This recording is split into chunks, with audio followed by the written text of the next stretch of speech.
कश्मीर की खूबसूरत वादियों में बसा हुआ एक छोटा सा जिला शोपियां, जहां सेब के बागों की मिठास पूरी दुनिया में प्रसिद्ध है।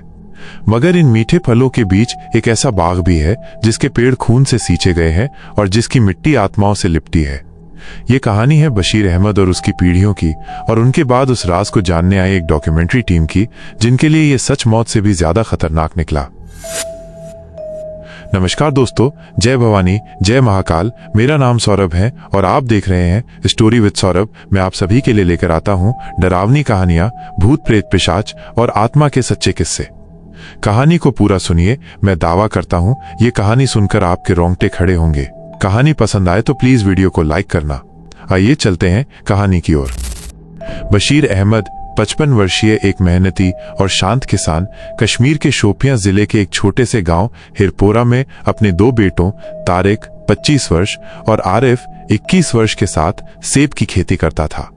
हर साल की तरह इस बार भी वो सेब की नई बाग लगाने की तैयारी में था, लेकिन गांव के बाहर एक खाली जमीन पर जो वर्षों से बंजर पड़ी थी।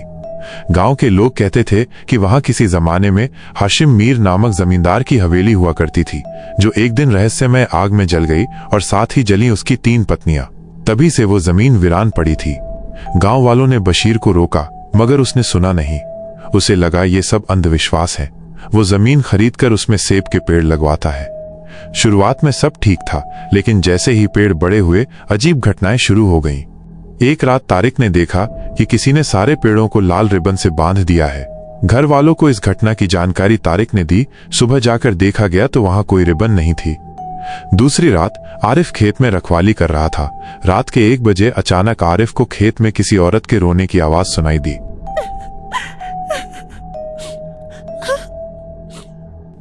आरिफ उस आवाज की ओर जाने लगा। उसने देखा एक औरत सफेद कपड़ों में पेड़ के नीचे बैठी थी और सिर नीचे करके रो रही थी। आरिफ ने कहा, कौन हो तुम? जैसे ही उसने आरिफ की तरफ देखा, आरिफ डर से कांप उठा। उस औरत की आंखें काली और गहरी थीं और उसका चेहरा झुलसा हुआ था। उसका चेहरा इतना भयानक था कि आरिफ की चीख निकल गई। आरिफ चीखता हुआ पीछे भागता है। तभी उसके सामने अचानक वही औरत आ जाती है। आरिफ के हाथ से उसकी टॉर्च गिरती है और टॉर्च की लाइट बंद हो जाती है और पूरे खेत में अंधेरा हो जाता है। आरिफ जैसे तैसे टॉर्च ढूंढता है और टॉर्च की लाइट दोबारा ऑन करता है। डरता हुआ टॉर्च चारों ओर घुमाता है, लेकिन अब वो औरत कहीं नहीं होती। एक दिन खेत के मजदूर गुलाम कादिर की लाश बाग में उल्टी लटकी मिली। उसका चेहरा भय से सूजा हुआ था, जैसे मरने से पहले उसने कुछ बहुत भयानक देखा हो। गांव में फिर हलचल मचती है, लेकिन बशीर अड़ा रहता है। आरिफ की तबीयत बिगड़ने लगती है। वो चुपचाप बैठा रहता, कभी खुद से बात करता और एक रात खुद को सेब के पेड़ से लटकाने की कोशिश करता है। बशीर और तारिक किसी तरह उसे बचा लेते हैं, लेकिन आरिफ कुछ बड़बड़ाता है। वो तीनों अभी भी जल रही हैं और मुझे अपने साथ ले जाएंगी। एक रात आरिफ अचानक गायब हो जाता है। बशीर और तारिक उसे ढूंढते हुए बाग में जाते हैं, जहां उन्हें जली हुई 3 औरतों की परछाइयां दिखती हैं। अचानक पूरा बाग जल उठता है, मगर आग नीली होती है और किसी भी चीज को नुकसान नहीं पहुंचा रही थी।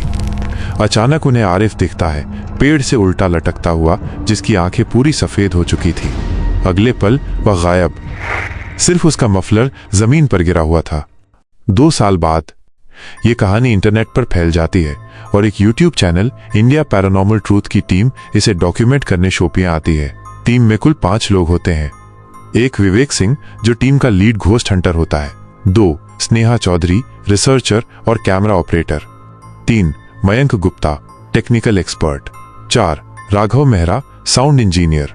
5 Adnan Qazi, ex army inspector, जो कि टीम को किसी भी प्रॉब्लम से प्रोटेक्ट करता है। गांव वाले उन्हें रोकते हैं, मगर वो लोग तय करते हैं कि बाघ की आत्मा को कैमरे में कैद करेंगे। एक खेत में ही टेंट लगाते हैं। रात के 1 बजे मयंक ड्रोन कैमरा से खेत को फुटेज लेना स्टार्ट करता है। अचानक ड्रोन कैमरा क्रैश हो जाता है। मयंक अकेले ड्रोन कैमरा खोजने जाता है। जैसे ही वो कैमरे को उठाता है, एक पेड़ से उल्टा लटकता इंसान, ठीक वैसा ही जैसे गुलाम कादिर की मौत हुई थी, उसके सामने गिरता है। मयंक जोर से चीखता है और उसके हाथ से कैमरा गिरता है और फिर सब शांत।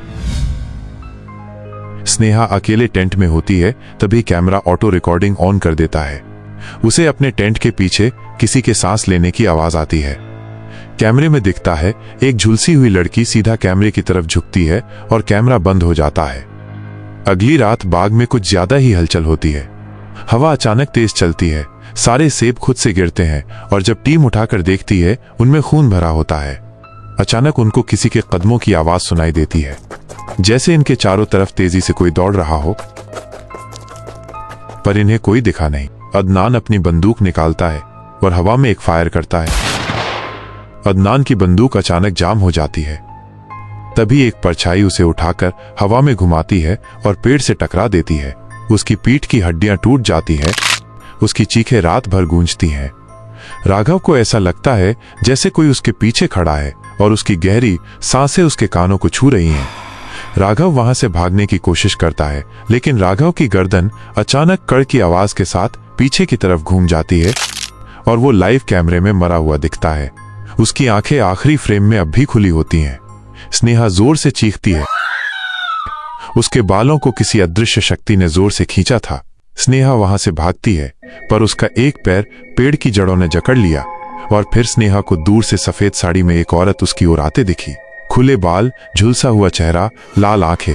वो औरत एक पल में ही स्नेहा के सामने आकर जोर से चीखी और स्नेहा के चेहरे पर 2 थप्पड़ मारे। स्नेहा अपनी जान की भीख मांगने लगी। फिर वो औरत बोली, ये मेरी जमीन है, यहां से चले जाओ। और उस औरत ने स्नेहा की एक आंख नोचकर बाहर निकाल ली। दर्द इतना हुआ कि स्नेहा बेहोश हो गई। मयंक जान बचाने के लिए छुपता हुआ भाग रहा था। तभी जमीन से एक हाथ बाहर निकलकर मयंक के दाहिने हाथ को कसकर पकड़ लेता है और जमीन के अंदर खींचना शुरू करता है। मयंक दर्द में चीखने लगता है। तभी विवेक आकर उसको बाहर खींचने लगता है। मयंक को आत्मा जमीन के नीचे खींचती है। जब वो बचाया जाता है, उसका दाहिना हाथ जड़ से उखड़ा होता है। विवेक, मयंक और स्नेहा किसी तरह जीप में बैठकर भागते हैं। पीछे से दिखता है पूरा बाग नीली आग में जल रहा है, मगर अब वो आवाज नहीं आ रही थी। सिर्फ एक हल्की हंसी और दूर से दिखती 3 झुलसी औरतें जो बाग के पेड़ के नीचे खड़ी थीं। 3 महीने बाद विवेक एक वीडियो रिलीज करता है, the ghost of Shopian, full footage. Video viral हो जाता है, लेकिन उसके बाद कोई उस बाग की ओर दोबारा नहीं जाता। स्नेहा हमेशा काला चश्मा पहनती है। मयंक का हाथ अब नहीं है और विवेक, वो अब किसी और भूतिया मिशन पे नहीं जाता। इस घटना के बाद इन तीनों की दुनिया ही बदल गई। तो दोस्तों, ये थी आज की डरावनी और खौफनाक कहानी।